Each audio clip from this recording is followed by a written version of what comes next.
با نیکای عزیز، جلوبندی‌ها، قطع فروش‌ها. شما می‌بینید دیگه این ماشینای ما پیر رفته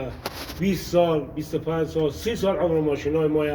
دولت اینا از ما نمی‌ستنه در ازول بالا ما. شما که می‌کنین دیگه هم هر لوازم فروش مثلا نیکونی می‌بینی یک ماشینی کرکی در رفته به تیرون لوازم بیاره. بابا لوازم فروش دنشابور خیلی تو نمی‌دی برد ماشین تبری آقا ماش جلوبندی نه وکیده نه ولی تو مشنم تنه یک شوالا و بیاره تیرون قطعه بیاره که موادا که چیز با مکنه لوازم خوب دو ماشینا مردیم در بس مردیم وعده تعبد در زیر بالا تعلیم ترشانه مثلا مکنه به خدا مرور گفتم در بیمارستان قایم هم میارن نیکنید میارن لوازم فروش همه لواکا سکته کیدن او که با قلبش واروا او که با ستر رکش گیره مکنه از خدا بهتر نه ماشینای مردیم با کمترین استهلاک بده به دست این ماشین 25 سال عمرشه یعنی ما انگار این مرده متحرک توش ماشینا نشسته مکنه با مردیم بعد تعبد هم هر جمهوری آقا ماشین چیکار رفته نه لین نداری خب بریم لین هستم نه لین دارم بابا نمیم لین دست دو بندازی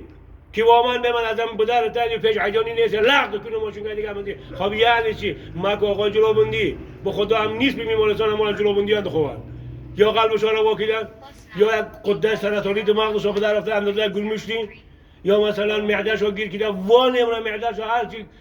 داریگیای من حل رحمت برو با من کار کن متا ما کنیم پسر جان ما کنیم با مردم را بیاد یک ماشین شاسی بلند خریدن نگه آقا ماشین شاسی بلند مردومه 4 سوار تو سواری فردا دیگه ماشین تو تابوتا وای از اول شب قبر نیکا عزیز همچی بزن صدا تر تا بغلا برسه بنی شغول بزد بهشت زهرا بهشت فضل فضل گیری شغول فضل